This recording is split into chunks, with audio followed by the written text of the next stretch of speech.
ನನ್ನ ವಿಡಿಯೋನ ಕೊನೆ ತನಕ ನೋಡಿ. ಇಷ್ಟ ಆಯಿತು ಅಂತ ಹೇಳಿದರೆ ದಯವಿಟ್ಟು ನನ್ನ ಯೂಟ್ಯೂಬ್ ಚಾನಲ್ನ ಸಬ್ಸ್ಕ್ರೈಬ್ ಮಾಡಿಕೊಂಡು ಬಡವರು ಬೆಳೆಯೋಕ್ಕೆ ಸಪೋರ್ಟ್ ಮಾಡಿ.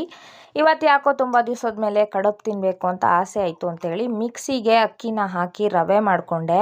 ಆಮೇಲೆ ಗೊತ್ತಾಯಿತು ನನ್ನ ಮಗ ಜಲ್ಡೆನ ಕಿತ್ತಾಕ್ಬಿಟ್ಟಿದ್ದಾನೆ ಅಂತ. ಮತ್ತು ನನ್ನ ಮಗಳು ಯಾಕೆ ಬೇಜಾರಾಗ್ತೀಯ ಇರಮ್ಮ, ಪಕ್ಕದ ಮನೆಯಲ್ಲಿ ಹೋಗಿ ಜಲ್ಡೆ ಇಸ್ಕೊಬರ್ತೀನಿ ಅಂತ ತೊಗೊಂಡು ಬಂದಳು. ಅಕ್ಕಿನೆಲ್ಲ ಜಲ್ಡೆ ಮಾಡಿ ರವೆ ಸಪ್ರೇಟಾಗಿ ತೆಗೆದಿಟ್ಕೊಂಡೆ.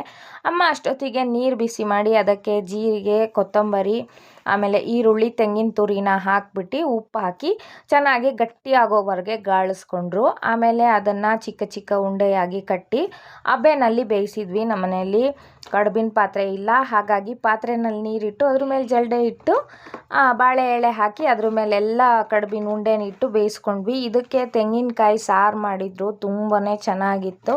ನಮ್ಮ ಮನೆಯಲ್ಲಿ ಬೆಳಗ್ಗೆ ಹೊತ್ತು ತಿಂಡಿ ಮಾಡೋಕ್ಕಾಗಲ್ಲ, ಯಾಕಂತ ಹೇಳಿದರೆ ನಮ್ಮ ಮನೆಯವರು ಗಾರೆ ಕೆಲಸಕ್ಕೆ ಹೋಗ್ತಾರಲ್ವ, ತಿಂಡಿ ಮಾಡಿದರೆ ಬಾಕ್ಸಿಗೆ ಕೂಡ ತಿಂಡಿ ಕಟ್ಕೊಂಡು ಹೋಗೋಕ್ಕಾಗೋದಿಲ್ಲ ಅಂತ ಹೇಳ್ಬಿಟ್ಟು, ಹಾಗಾಗಿ ರಾತ್ರಿ ಹೊತ್ತು ಈ ಥರ ಏನಾದರೂ ತಿಂಡಿ ಮಾಡ್ಕೊಳ್ತೇವೆ.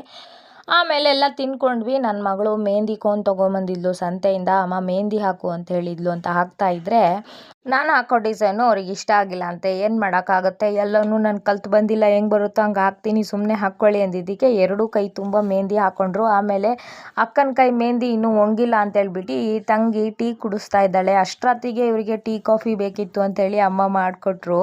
ನಾನು ಮಾಡೋ ಡೈಲಿ ವ್ಲಾಗ್ ವಿಡಿಯೋ ನಿಮ್ಮೆಲ್ಲರಿಗೂ ಎಷ್ಟಿಷ್ಟ ಆಗುತ್ತೆ ಅನ್ನೋದನ್ನ ಕಮೆಂಟ್ ಬಾಕ್ಸ್ನಲ್ಲಿ ತಿಳಿಸಿ. ಹಾಗೆ ಈ ವಿಡಿಯೋನ ಆದಷ್ಟು ಕಮೆಂಟ್, ಲೈಕ್ ಕೊಟ್ಟು ಬಡವ್ರ ಮಕ್ಕಳು ಬೆಳೆಯೋದಕ್ಕೆ ಸಪೋರ್ಟ್ ಮಾಡಿ. Thank you.